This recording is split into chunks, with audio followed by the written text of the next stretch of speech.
Hello friends, welcome to YouTube channel the Vedic gurus.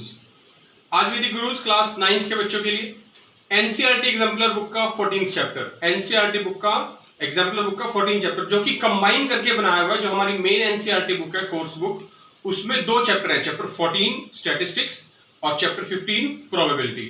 लेकिन NCERT exemplar book में इन दोनों chapters को कंबाइन करके एक ही चैप्टर बनाया हुआ है, स्टैटिस्टिक्स एंड प्रोबेबिलिटी, चैप्टर 14। यही हम आज डिस्कस करने जा रहे हैं। आप सभी बच्चों को पता है, जो बच्चे एनटीएससी की तैयारी कर रहे हैं उनके लिए ये सीरीज बहुत इंपॉर्टेंट है। एनटीएससी सीरीज जो हमारी चल रही है, जिसके अकॉर्डिंग हम अभी तक एनसीईआरटी एग्जाम्पलर बुक के फर्स्ट 6 चैप्टर्स कवर कर चुके हैं, जिनका लिंक ऊपर आपको आई का बटन दबा के मिल जाएगा, नीचे डिस्क्रिप्शन बॉक्स में भी है। और पिछला कोई वीडियो मिस हो गया तो आप वहां से फटाफट से चेक कर सकते हैं। आज हम शुरू कर रहे हैं chapter 14 statistics and probability. First exercise लेंगे जो कि टोटली बेस्ड है MCQ questions which are very very important and all questions are concept based. तो आइए शुरू करते हैं चैप्टर 14 स्टैटिस्टिक्स एंड प्रोबेबिलिटी। देखिए एक्सरसाइज 14.1 कर रहे हैं हम एनसीईआरटी एग्जाम्पलर की। फर्स्ट क्वेश्चन है हमारे पास, the class mark of the class 19 to 120 is. हमें एक क्लास इंटरवल दे रखा है 19 to 120, 90 से 120। हमें इसका क्लास मार्क बताना है। तो सबसे पहले देखिए, क्लास मार्क का आपको फॉर्मूला पता होना चाहिए, तभी आप क्लास मार्क बता पाएंगे। क्लास मार्क का फॉर्मूला क्या होता है?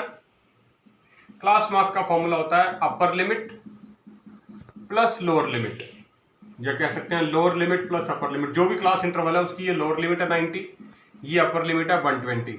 तो lower limit plus upper limit या upper limit plus lower limit एक ही बात है, और डिवाइड बाय उसको 2 करना होता है, तो हमारा क्लास मार्क निकल जाता है। तो यहां पर भी हमें क्लास मार्क बताना है।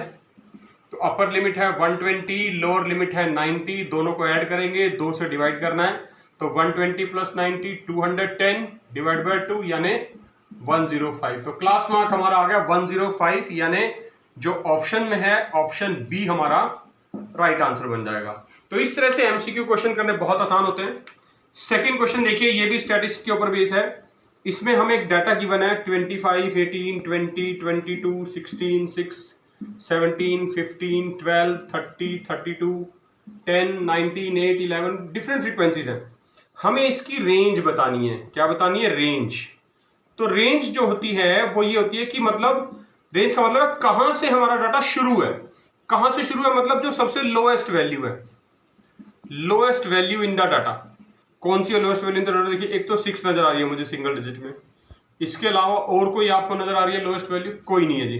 तो लोएस्ट वैल्यू तो 6 होगी, और एक हमें इसकी हाईएस्ट वैल्यू देखनी है डाटा की, यानी मैक्सिमम वैल्यू क्या है यहाँ पर। मैक्सिमम वैल्यू देखिए 25 से बड़ी कोई नजर आ रही है? यस, 30, और उससे भी बड़ी है 32।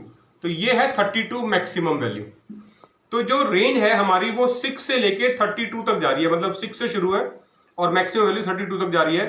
तो रेंज कैसे निकलेगी? रेंज जो फॉर्मूला है हमारे पास ये हो जाएगा मैक्सिमम वैल्यू यानी highest value of the data minus lowest value यानी least value of the data. तो उससे रेंज निकल जाएगी। मैक्सिमम वैल्यू है 32 माइनस लोएस्ट वैल्यू है 6, दोनों को माइनस करेंगे, रेंज आ गई है 26। तो हमारे ऑप्शन है देखिए 4, ये इसमें डी ऑप्शन जो है हमारा, यहां पर हमें 26 गिवन है। तो range of this data is 26। अब हम चलेंगे थर्ड क्वेश्चन के ऊपर। थर्ड क्वेश्चन देखिए बहुत इंपॉर्टेंट क्वेश्चन है, एक कॉन्सेप्चुअल बेस्ड क्वेश्चन है। वो कहता है किसी भी फ्रीक्वेंसी डिस्ट्रीब्यूशन में, in a frequency distribution the mid value of the class is 10। Mid value मतलब जो मिडल वैल्यू है वो कितनी है? 10, यानी लोअर लिमिट और अपर लिमिट के बीच में जो सेंट्रल पॉइंट है वो 10 है। Width of the class is 6, width हमें दे रखी है वो है 6। अब हमें बताना है कि उस क्लास इंटरवल की लोअर लिमिट क्या होगी। ना तो हमें अपर लिमिट पता है ना लोअर लिमिट पता है। इस क्वेश्चन में लोअर लिमिट पूछा गया है। कोई जरूरी नहीं है एग्जाम में लोअर लिमिट ही पूछा जाए, आपसे अपर लिमिट भी पूछा जा सकता है। तो आपने इस क्वेश्चन को जब करना है तो पहले सोचना है कि मिड वैल्यू का मीनिंग क्या है और विड्थ का मीनिंग क्या है। देखिए दो मेथड हैं, एक तो है hit and trial, direct method. Direct method मैं करूंगा देखिए ऑब्जर्वेशन स्किल के साथ, कि मुझे पता है क्लास इंटरवल की जो विड्थ है 6 है, यानी total lower limit, lower value है जो, और जो अपर वैल्यू है उसके बीच में टोटल 6 नंबर्स हैं, यानी 6 है, और मिड वैल्यू जो उनकी सेंट्रल वैल्यू है वो 10 है, यानी 10 से पहले भी 3 और 10 के बाद भी 3, तभी टोटल बिट 6 होगी, और ये मिड वैल्यू 10 है। तो 10 से 3 माइनस करेंगे तो कितना आएगा 7, और 10 में 3 प्लस करेंगे तो कितना आएगा 13, यानी जो क्लास इंटरवल बन गया वो 7 to 13 बन गया। लोअर लिमिट 7 होगी, अपर लिमिट 13। तो इस मेथड से, डायरेक्ट मेथड से हमें दोनों वैल्यूज पता चल गई। लोअर लिमिट 7 हमारा आंसर आ जाएगा, अपर लिमिट अगर पूछता तो 13 होता, और ऑप्शन में 13 भी हमें फिर दिया होता। ये तो है डायरेक्ट मेथड कि आपने मिड वैल्यू लिखी, उसकी विड्थ चेक करी, विड्थ का जो हाफ होता है एग्जैक्टली, क्योंकि वो मिड वैल्यू हमें पता है, उसका हाफ माइनस करना, उसका हाफ प्लस करना है। हाफ माइनस करते ही लोअर लिमिट आ जाएगी इंटरवल की, हाफ प्लस करते ही अपर लिमिट आ जाएगी। दूसरा जो मेथड है वो है कॉन्सेप्चुअल मेथड। मतलब हमें ये पता होना चाहिए कि ये आया कैसे, हाउ डज इट कम, हमने इसको किया कैसे। तो हमें देखिए जो मिड वैल्यू गिवन है, सबसे पहले इसका पता होना चाहिए मिड वैल्यू का फॉर्मूला क्या होता है। मिड वैल्यू का फॉर्मूला होता है lower limit plus upper limit divide by 2। अगर मैं लेट कर लूं कि जो लोअर लिमिट है किसी भी क्लास इंटरवल की वो है x, और अपर लिमिट है क्लास इंटरवल की y, तो मिड वैल्यू कैसे निकलेगी, लोअर लिमिट और अपर लिमिट को प्लस करो और 2 से डिवाइड करो, वो आ जाएगी। तो यहां पर मिड वैल्यू मुझे दे रखी है 10, lower limit x, upper limit y divide by 2। तो अगर इसको सॉल्व करें, क्रॉस मल्टीप्लाई करें, तो x plus y is equal to 20, ये एक इक्वेशन आ गई इस तरह की, राइट। दूसरी चीज जो हमें स्टेटमेंट में गिवन है वो है विड्थ। अब विड्थ का मतलब क्या है, विड्थ का मतलब है कि अपर लिमिट, किसी भी क्लास इंटरवल की अपर लिमिट में से लोअर लिमिट माइनस कर दें अगर आप, तो उसकी विड्थ निकल आएगी। अपर लिमिट मैंने लिखा है y यहां पर, माइनस लोअर लिमिट मैंने लिखा है x, तो इज इक्वल टू कितना आएगा 6। ये हमें गिवन है विड्थ, क्योंकि ये आगे मान लीजिए इक्वेशन 2, ये आगे इक्वेशन 1। तो इन दोनों इक्वेशंस को अगर हम सॉल्व कर दें तो हमारे पास x और y की वैल्यूज आ जाएंगी एक साथ। देखिए तो इक्वेशन 1 है y plus x is equal to 20, मैंने लिख लिया। सेकंड इक्वेशन है y minus x is equal to 6, ये हमारी सेकंड इक्वेशन है। देखिए ये प्लस एक्स और माइनस एक्स कट जाएंगे यहाँ पर, y प्लस वाई 2y, और 20 प्लस 6 26, तो यहाँ पर y की वैल्यू आ जाती है 26/2 यानी कि 13। तो y हमने क्या लिया था, अपर लिमिट, अपर लिमिट को हमने y माना था, तो y की वैल्यू निकल गई है 13। और अगर x की वैल्यू निकालें, इसी इक्वेशन में पुट कर दें हम x plus y equal to 20 में, तो x प्लस वाई के प्लेस पे 13 इज इक्वल टू 20, तो x is equal to 20 minus 13 यानी x इज इक्वल टू 7। तो इससे भी एक साथ दोनों वैल्यूज हमें पता चल जाती हैं कि लोअर लिमिट जो है वो 7 है, अपर लिमिट जो है वो 13 है। और ऑप्शंस में हम चेक करें तो ऑप्शन बी ही आ रहा है जहां हमें लोअर लिमिट निकालने के लिए कहा गया था। तो हमने दोनों मेथड आपको बताए हैं। डायरेक्ट मेथड से आप लोअर लिमिट अपर लिमिट दोनों एक साथ निकाल सकते हैं। कॉन्सेप्चुअल मेथड एक्सप्लेन करने के लिए बताया गया है कि आपको पता होना चाहिए कि जो भी हमने प्रोसीजर फॉलो किया है वो आया कहां से, उसकी शुरुआत कहां से हुई थी। दोनों ही मेथड से आप लोअर लिमिट और अपर लिमिट एक साथ कैलकुलेट कर सकते हैं। याद रखना है एग्जाम में जरूरी नहीं है लोअर लिमिट पूछे, आपसे अपर लिमिट भी पूछा जा सकता है। तो फिलहाल थर्ड क्वेश्चन का आंसर है ऑप्शन बी यानी कि 7। देखिए फोर्थ क्वेश्चन कर रहे हैं एक्सरसाइज 14.1 का स्टैटिस्टिक्स एंड प्रोबेबिलिटी का। स्टैटिस्टिक्स के ऊपर बेस्ड क्वेश्चन है, बहुत ही बेसिक क्वेश्चन है, अंडरस्टैंडिंग बेस्ड क्वेश्चन है। हमें गिवन है the width of each of 5 continuous classes in a frequency distribution is 5, यानी 5 क्लास इंटरवल हैं, कंटिन्यूअस है पांचों, और उनमें से हर एक की जो विड्थ है, विड्थ वो 5 गिवन है हमें। And the lower class limit of the lowest class, यानी जहां से शुरू हो रहे हैं क्लास इंटरवल, उसकी लोअर लिमिट 10 है। Lower limit of lowest class वो 10 है, यानी जहां से क्लास इंटरवल शुरू होगा उसकी लोएस्ट लिमिट 10 है।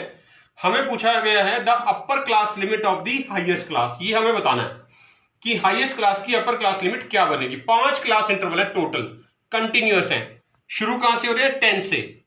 10 से पहला क्लास इंटरवल क्या बनेगा, विड्थ कितनी है 5, तो पहला क्लास इंटरवल बनेगा 10 to 15, अगला बनेगा 15 to 20, कंटिन्यूअस है क्योंकि, नेक्स्ट 20 to 25, नेक्स्ट 25 to 30। 5 का गैप लेना है क्योंकि स्टेटमेंट में मेंशन है विड्थ 5 है, क्लास इंटरवल कंटिन्यूस, और 5वां क्लास इंटरवल जो है वो है 30 to 35। तो ये लोएस्ट क्लास इंटरवल की लोअर लिमिट थी 10, ये हाईएस्ट क्लास इंटरवल की अपर क्लास लिमिट आ गई है 35। तो यही पूछा था, upper class limit of highest class 35, यानी option C is the right answer, right. अब चलेंगे क्वेश्चन नंबर 5 पे। Question number 5 again concept based question है, फॉर्मूला बेस्ड क्वेश्चन है। बेसिक फॉर्मूला हम अप्लाई करेंगे। Let M be the mid point, mid point given है जी। देखिए हमें जो चीजें गिवन है सबसे पहले लिख लेते हैं तो क्वेश्चन आसान हो जाता है बहुत समझना और सॉल्व करना। मिड पॉइंट गिवन है। L B the upper class limit of a class in a continuous frequency distribution. Upper limit दे रखी है जी, अपर लिमिट दे रखी है L. Lower class limit of the class हमें बतानी है, लोअर लिमिट ये हमें पता लगानी है। मान लेते हैं ये एक्स है। फॉर्मूला क्या है? मिड पॉइंट का फॉर्मूला लिख लेते हैं सबसे पहले। मिड पॉइंट का फॉर्मूला पिछले क्वेश्चन में भी लिखा था हमने, थर्ड क्वेश्चन में। तो मिड पॉइंट में है, देखिए मिड पॉइंट का फॉर्मूला होता है अपर limit plus lower limit. First question भी इसी के ऊपर बेस्ड था, मिड पॉइंट फॉर्मूले के ऊपर, या lower limit plus upper limit और डिवाइड बाय 2। मिड पॉइंट हमें दे रखा है स्टेटमेंट में m, अपर लिमिट हमें दे रखी है l, लोअर लिमिट हम कैलकुलेट करना चाहते हैं x और डिवाइड बाय 2। यानी हमें अब इस फॉर्मूले से x की वैल्यू निकालनी है। तो बहुत इजी है, क्रॉस मल्टीप्लाई कर दीजिए आप। क्या बनेगा? l plus x is equal to 2m। x की वैल्यू निकालना चाह रहे हैं, ये प्लस का l उधर जाके माइनस का बन जाएगा, यानी 2m माइनस l। तो ये आ गई हमारी वैल्यू ऑफ x, यानी value of the lower limit जो हमसे पूछा गया था, 2m माइनस l। कौन सा ऑप्शन है? This one, second option. तो B option is the right answer. देखिए 6th क्वेश्चन कर रहे हैं 14.1 का। अगेन कॉन्सेप्चुअल क्वेश्चन है। लिखा है the class marks of a frequency distribution. Class marks दे रखे हैं फ्रीक्वेंसी डिस्ट्रीब्यूशन के। क्लास मार्क्स हमने पहले ही बताया था आपको, मिड वैल्यूज होती हैं 15, 20, 25 dash dash dash and so on so forth. Class marks दे रखे हैं, यानी मिड पॉइंट्स दे रखे हैं हमें 15, 20, 25 and so on so fourth. तो इससे हमें एक चीज तो पता चल जाती है कि जो विड्थ है, यानी कि जो साइज है, वो क्लास साइज कितना होगा? वो होगा 20 माइनस 15 5, या 25 माइनस 25 अगेन। क्लास साइज 5 है। क्लास साइज 5 है तो मतलब हमें पूछा गया इस 20 की क्या क्लास होगी corresponding to the class mark 20, यानी इन चारों क्लास इंटरवल में से कौन सा क्लास इंटरवल हम सिलेक्ट करेंगे जिसकी क्लास मार्क 20 हो, यानी जिसका मिड पॉइंट 20 हो। तो देखिए साइज 5 है, तो माइनस 2.5 करेंगे तो लोअर लिमिट आ जाएगी, और प्लस 2.5 करेंगे तो अपर लिमिट आ जाएगी। डायरेक्ट मेथड हमने पिछले क्वेश्चन में बताया था आपको एक बार ऐसे। तो 20 माइनस 2.5 करेंगे तो 17.5 आ जाएगा, 20 प्लस 2.5 करेंगे तो 22.5 आ जाएगा, यानी ऑप्शन बी हमारा राइट आंसर बन जाएगा इस क्वेश्चन का, कि जिस क्लास इंटरवल जो है 17.5 से 22.5, इसकी जो क्लास मार्क है वो 20 आएगी, राइट। अब हम चलते हैं क्वेश्चन नंबर 7 पे।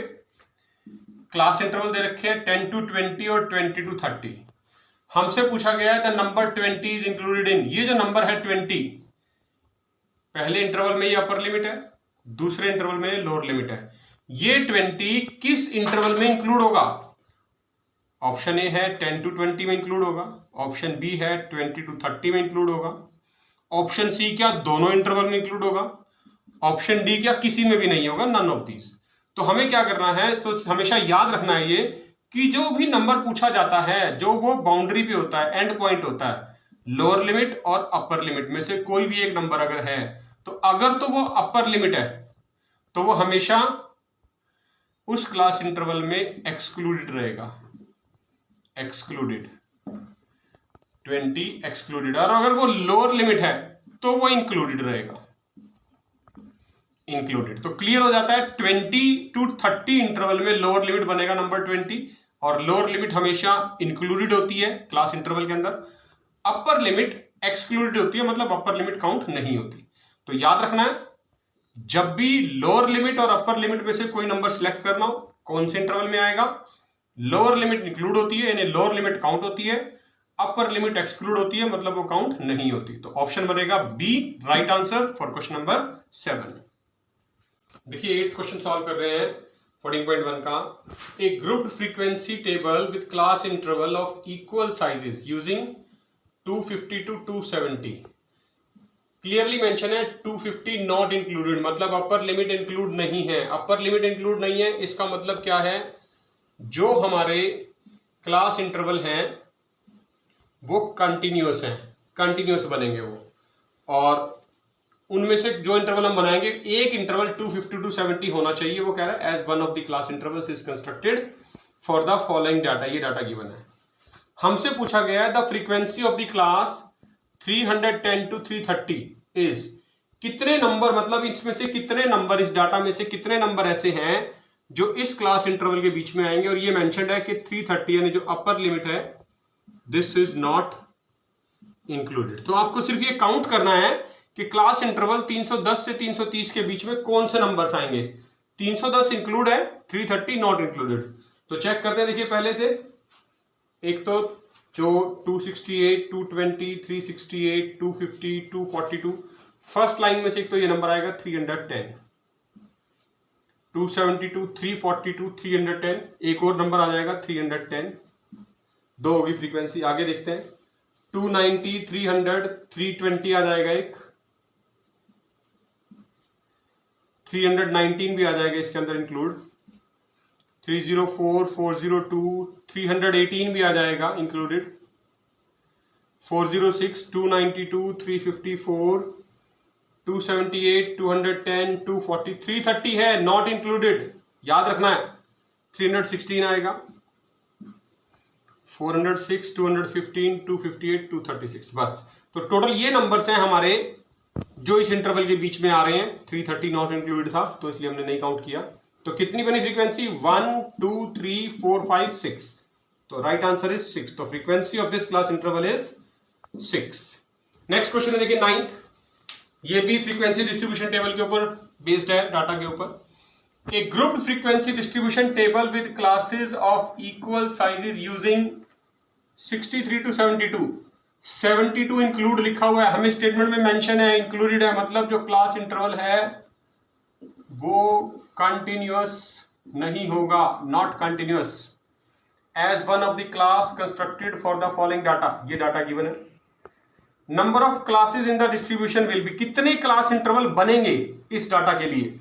तो सबसे पहले आपने क्या करना है, इसकी लोअर वैल्यू देखनी है, सबसे लोएस्ट वैल्यू, सबसे लोएस्ट वैल्यू इस डाटा में कौन सी है। तो इस डाटा की जो सबसे लोएस्ट वैल्यू है वो है ये 14।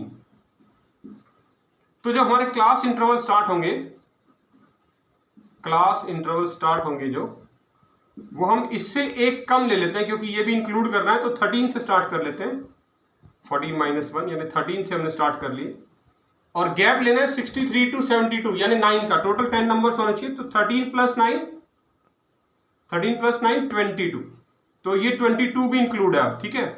ऐसे ही जो अगला क्लास इंटरवल होगा, स्टेटमेंट में मेंशन्ड है 22, अगर यहां इंक्लूड हो गया तो इसका मतलब नेक्स्ट इंटरवल में वो नहीं जाएगा।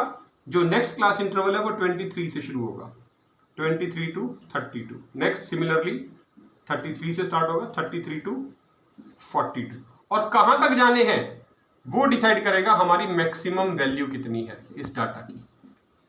हाईएस्ट वैल्यू कितनी की है, 30, 32, 45, 74, 78, 108, 112 शायद लग रही है। तो चेक कर लेंगे एक बार आगे तक। Yes, 112 is the maximum value, यानी 112 तक इंटरवल जाएंगे। नेक्स्ट इंटरवल होगा 53 टू 43 टू, नॉट 53, 42 के बाद 43 आएगा, 43 टू 52। नेक्स्ट आएगा 53 टू 62, नेक्स्ट आएगा 63 टू 72, नेक्स्ट आएगा 73 टू 82, और नेक्स्ट आगे चलेंगे 83 to 92, next 93 to 102, next 103 to 112। That's it, 112, क्योंकि ये इंक्लूडेड है हमारे पास, स्टेटमेंट में मेंशन है। तो लास्ट वैल्यू 112, मैक्सिमम वैल्यू तो यहीं तक रहेंगे। तो कितने हो गए हमारे पास क्लास इंटरवल टोटल, काउंट कर लेंगे, 1 2 3 4 5 6 7 8 9, 10, टोटल 10 क्लास इंटरवल हमारे पास पॉसिबल हैं इस डिस्ट्रीब्यूशन डाटा के लिए। तो option B is the right answer for this question. देखिए 10th क्वेश्चन कर रहे हैं एक्सरसाइज 14.1 का, हिस्टोग्राम के ऊपर बेस्ड है। हिस्टोग्राम वैसे तो बनाना जनरली बहुत आसान होता है, लेकिन जो हिस्टोग्राम का सबसे इंपॉर्टेंट पार्ट है वो ये है, एनसीईआरटी की बुक में भी इसके 2 क्वेश्चंस हैं और एग्जाम्पलर में भी दिए हुए। देखिए जब क्लास इंटरवल सेम ना हो, आपके पास डिफरेंट है, जैसे यहां पर देखिए पहला है 5 to 10, 5 का गैप है, दूसरा 10 to 15, यहां भी 5 का गैप है, यहां गैप डबल हो गया 15 to 20, 10 का हो गया, यहां गैप 20 का हो गया और यहां 30 का हो गया। क्लास इंटरवल के गैप अलग अलग है, तो फ्रीक्वेंसी भी हमें उसके हिसाब से एडजस्ट करनी होती है जब हिस्टोग्राम बनाते हैं। तो उसने पूछा है the adjusted frequency for the class interval 25 to 45। किसी की भी पूछी जा सकती है, इसकी भी पूछी जा सकती है 15 to 25 की, क्योंकि ये भी सेम नहीं है। इसकी भी पूछी जा सकती है क्योंकि इन्हीं 3 को एडजस्ट करना है, पहली 2 तो ठीक है। देखिए कैसे होगा, एडजस्टेड फ्रीक्वेंसी का जो फॉर्मूला होता है वो ध्यान रखना आपने। एडजस्टेड फ्रीक्वेंसी का जो फॉर्मूला होता है वो होता है फ्रीक्वेंसी, जिस क्लास इंटरवल की फ्रीक्वेंसी हमें एडजस्ट करनी है, इसकी एडजस्ट करनी है ना, तो इसी की फ्रीक्वेंसी लिखेंगे डिवाइड बाय इसी क्लास इंटरवल की width of class interval multiply by जो लोएस्ट क्लास इंटरवल है, सबसे कम जो क्लास इंटरवल है उसकी width, multiply by width of lowest class, जो सबसे कम है आपके पास उससे मल्टीप्लाई करना है, तो वो एडजस्टेड फ्रीक्वेंसी निकल जाएगी। तो अभी फ्रीक्वेंसी कितनी है 8, इसकी विड्थ कितनी है 25 to 45 की 20, क्योंकि 45 minus 25 upper limit minus lower limit करेंगे तो विड्थ निकल जाएगी। यहाँ लिख भी देता हूं मैं 45 माइनस 25 इज इक्वल टू 20, ताकि पता रहे आपको। और width of the lowest class 5 to 10 वो है 5। तो इसको सॉल्व कर देंगे आप, क्या आएगा 5 1 5, 5 4 20 और 4 2 8। तो एडजस्टेड फ्रीक्वेंसी आ गई 2। यानी जब आप हिस्टोग्राम प्लॉट करेंगे तो आपने फ्रीक्वेंसी 8 नहीं लेनी है, फ्रीक्वेंसी 2 लेनी है। तो इस क्वेश्चन का answer D option right answer बन जाएगा 2, which is the right answer. Next चलेंगे क्वेश्चन नंबर 11 पे। क्वेश्चन नंबर 11 बहुत बेसिक है। देखिए मीन के ऊपर बेस्ड क्वेश्चन है, बट पूछा हुआ डिफरेंट स्टाइल से है। Mean of 5 numbers is 30। Mean of 5 observation कह सकते हैं या 5 नंबर्स कह सकते हैं, वो हमें गिवन है 30। वो कह रहा है if 1 number is included there mean becomes 28, यानी एक नंबर छोड़ दें, एक्सक्लूड कर दें तो 4 बच जाएंगे। तो हम लिख लेंगे मीन ऑफ 4 ऑब्जर्वेशंस, यानी 2 तरह के मीन दिए हुए हैं, एक तो 5 ऑब्जर्वेशन का 5 नंबर्स का और एक 4 ऑब्जर्वेशन का 28। तो आपने टोटल लिखना है, सम ऑफ 5 ऑब्जर्वेशन कितना आएगा, 5 को और 30 को मल्टीप्लाई कर देना, कितना हो गया जी 5 3 15, यानी 150। और इसी तरह से सम ऑफ 4 ऑब्जर्वेशन लिखना है, वो कितना आएगा 4 मल्टीप्लाई 28 यानी 112।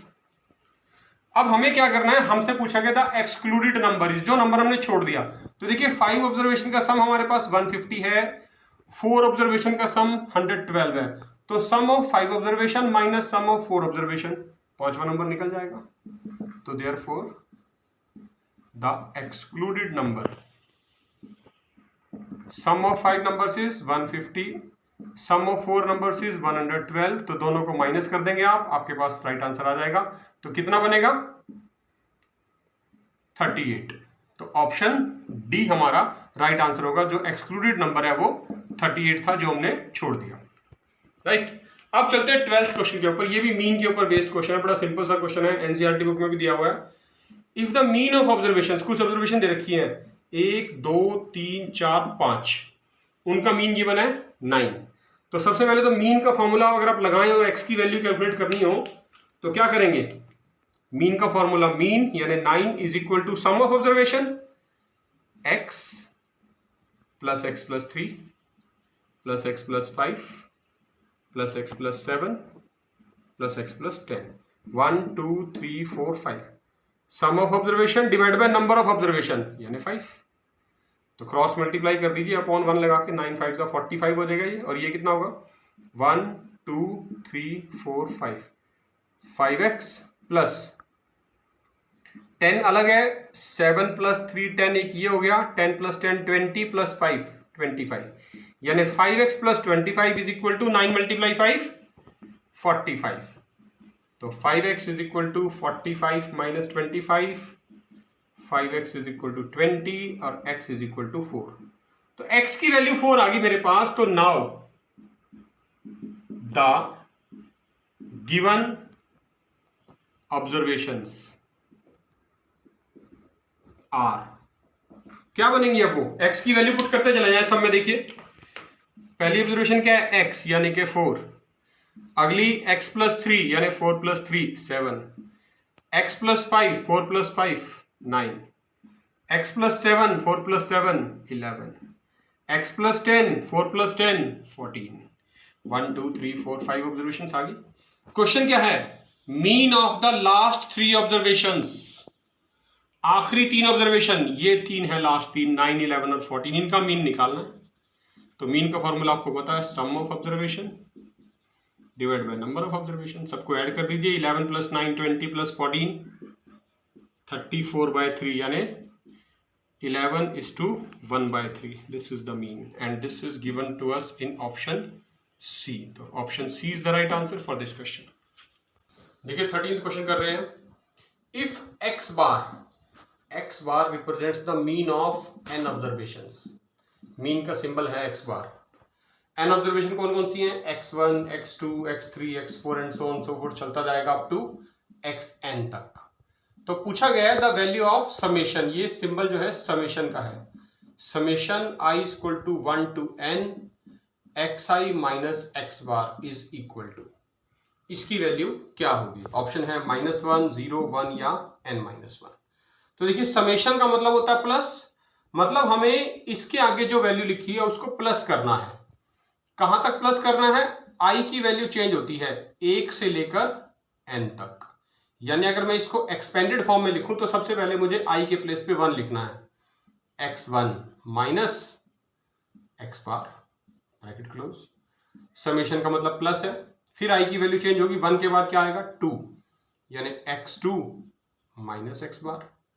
समेशन का मतलब होता है प्लस, फिर से ब्रैकेट में अब i की वैल्यू फिर से चेंज होगी, 1 के बाद 1 हो गया, 2 हो गया, 1 के बाद 3, यानी x3 minus x bar, plus so on so forth, चलता जाएगा up to dash dash dash, कहां तक चलेगा, i की वैल्यू हो रही है 1 2 3 4 5 अप टू n तक। तो लास्ट नंबर जो आएगा वो बनेगा xn माइनस x बार। ये सारी वैल्यूज हमने प्लस करनी है। अब जब प्लस करनी है तो अगर मैं ब्रैकेट ओपन करूं, देखे तो x1 plus x2 plus x3 dash dash dash up to xn तक, ये सारी टर्म्स प्लस की हैं तो एक ही ब्रैकेट में लिखी जा सकती है, मतलब x1 plus x2 plus x3 dash dash dash plus xn, right. उसके बाद माइनस, माइनस का साइन है, x बार पहली टर्म में भी है, माइनस x बार दूसरी टर्म में भी है, माइनस x बार तीसरी टर्म में भी, यानी तीनों में से अगर मैं माइनस कॉमन ले लूं तो क्या लिखा जाएगा, x बार, माइनस कॉमन लिया तो अंदर प्लस हो जाएगा, x बार, ये पहली टर्म का x बार लिख दिया मैंने, ये दूसरी टर्म का लिख दिया x बार, ये तीसरी टर्म का लिख दिया, डैश डैश चलता जाएगा ऐसे अप टू लास्ट टर्म में भी है, तो लास्ट टर्म का भी मैं x बार लिख दिया मैंने। अब ये हमने जो प्लस किया हुआ है x1 x2 x3 so on so forth up to xn तक प्लस किए हुए हैं, इसको भी ऐसे लिख देते हैं x1 plus x2 plus x3 dash dash dash plus xn, कोई चेंज नहीं किया हमने इस ब्रैकेट में। देखिए अब ये x बार है, सारे के सारे प्लस करने हैं। देखिए जब x बार प्लस x बार, 2 x बार प्लस करेंगे तो क्या होगा 2 times of x bar, 3 plus करेंगे तो क्या होगा 3 टाइम्स ऑफ x बार, 4 करेंगे तो 4 times of x bar. Total कितने हैं, टोटल n टर्म्स हैं, 1 से n तक प्लस किए हुए हैं, तो टोटल n टर्म्स हैं, तो n टाइम्स ऑफ x बार बन जाएगा। ये सबसे इंपॉर्टेंट स्टेप है, याद रखना है कि x बार को जब आप 2 बार प्लस करेंगे तो 2 टाइम्स x बार, 3 बार प्लस करेंगे तो 3 times x bar, n times plus कर रहे हैं तो n टाइम्स x बार। अब बची है ये फर्स्ट ब्रैकेट, इसकी वैल्यू क्या है? तो इसकी ब्रैकेट की वैल्यू देखिए, हमें स्टेटमेंट में गिवन है एक्स बार जो है वो मीन है। क्या है? मीन। मीन कैसे निकालते हैं? Sum of observations x1 plus x2 plus x3 plus xn divide by number of observations यानी कि n। अगर इसके अपॉन में 1 लगा के हम इसको क्रॉस मल्टीप्लाई कर दें तो क्या बन जाएगा? देखिए x1 plus x2 plus x3 plus so on so forth up to xn जो है वो is equal to n multiply x bar यानी nx बार बन जाएगा। मतलब ये जो मेरी ब्रैकेट है पहले वाली x1 plus x2 plus x3 plus so on so forth up to xn, ये किसके इक्वल बन गई है? nx बार के, माइनस आगे क्या लिखा है? फिर से nx बार। तो nx बार माइनस nx बार, एक प्लस का एक माइनस का, दोनों कट के रिजल्ट क्या आया? 0। तो राइट आंसर क्या बना? Option B. तो इस एक्सप्रेशन की value summation i equal to 1 to n xi minus x bar is 0। Now let's come on to question number 14। Question number 14 पूछा है if each observation of the data is increased by 5, increased मतलब plus कर दिया जाए, हर number के अंदर plus 5 कर दें तो मीन का क्या होगा? याद रखना है, अगर आप किसी भी डाटा का हर एक ऑब्जर्वेशन, ईच ऑब्जर्वेशन इंक्रीज करते हैं तो मीन भी इंक्रीज हो जाएगा। तो इस क्वेश्चन का आंसर बन गया इंक्रीज्ड बाय 5। डिक्रीज करते हैं, -5 करते हैं तो आंसर भी डिक्रीज बाय 5 हो जाएगा। और अगर मल्टीप्लाई बाय 5 करते हैं तो ये बिकम्स 5 टाइम्स यानी मल्टीप्लाई बाय 5 हो जाएगा। तो मीन याद रखना है, अगर हम इंक्रीज कर रहे हैं, हर एक ऑब्जर्वेशन को करना है, इंक्रीज कर रहे हैं तो मीन इंक्रीज हो जाएगा, डिक्रीज कर रहे हैं तो मीन डिक्रीज हो जाएगा, मल्टीप्लाई कर रहे हैं तो मीन भी 5 टाइम्स मल्टीप्लाई हो जाएगा। तो राइट आंसर जो है वो इस क्वेश्चन का क्या बनेगा? Option D. क्यों? क्योंकि हमने इंक्रीज किया है। देखिए 14.1 का 15 क्वेश्चन कर रहे हैं, टोटल 30 क्वेश्चन है एक्सरसाइज 14.1 में। तो आज हमारा फर्स्ट वीडियो था जो इसका 14.1 का चैप्टर 14 का, इसमें हमने फर्स्ट 15 क्वेश्चन कवर किए हैं आपके लिए। नेक्स्ट 15 हम नेक्स्ट वीडियो में कवर करेंगे। देखिए लिखा है let x bar be the mean of x1 x2 x3 up to xn, y bar be the mean of y1 y2 y3 yn, and z bar is the mean of x1 x2 x3 xn y1 y2 y3 yn। Then z bar की value बतानी है। तो given क्या क्या है वो लिख लेंगे हम सबसे पहले। देखिए गिवन, हमें जो गिवन है x बार, वो मीन है किसका? x1 x2 x3 up to xn का, यानी sum of observation x1 plus x2 plus x3 plus xn divide by number of observation n। और अगर मैं इसको क्रॉस मल्टीप्लाई कर लूं तो यहां से मेरे पास x1 plus x2 plus x3 so on so fourth plus xn, ये जो सम ऑफ ऑब्जर्वेशन है ये निकल जाएगा इज इक्वल टू nx बार। इसको मान लेते हैं इक्वेशन 1।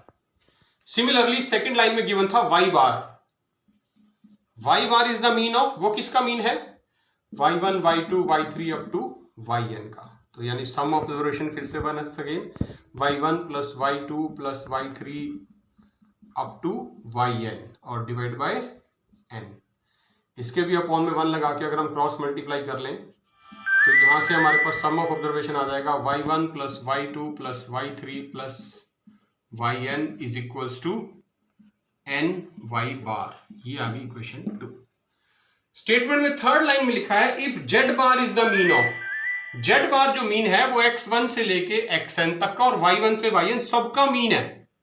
मतलब z bar is equal to sum of observation अगर मैं लिखने की कोशिश करूं तो देखिए क्या लिखा जाएगा x1 plus x2 plus x3 so on so forth up to xn, और साथ में ही इसी के साथ ऐड होंगे plus y1 plus y2 plus y3 up to yn, और सारे के अपॉन में टोटल नंबर ऑफ ऑब्जर्वेशन कितनी होगी? x1 से xn तक n तो 1 होगी और फिर y1 से yn तक भी n होगी यानी n प्लस n। तो टोटल ऑब्जर्वेशन होगी 2n मेरे पास। अब z बार की वैल्यू क्या निकली? देखिए जो ये टर्म है फर्स्ट ब्रैकेट हमने लिखी x1 plus x2 plus x3 up to xn, इसकी वैल्यू हमने इक्वेशन 1 में निकाली nx बार, प्लस जो दूसरी ब्रैकेट है y1 plus y2 plus y3 up to yn, इसकी वैल्यू हमने इक्वेशन 2 में निकाली N Y bar divide by number of observation n plus n 2n। अब न्यूमरेटर में जो दो टर्म्स हैं मेरे पास nx बार और ny बार, इनमें से n कॉमन ले लें तो क्या बचेगा x bar plus y bar upon 2n।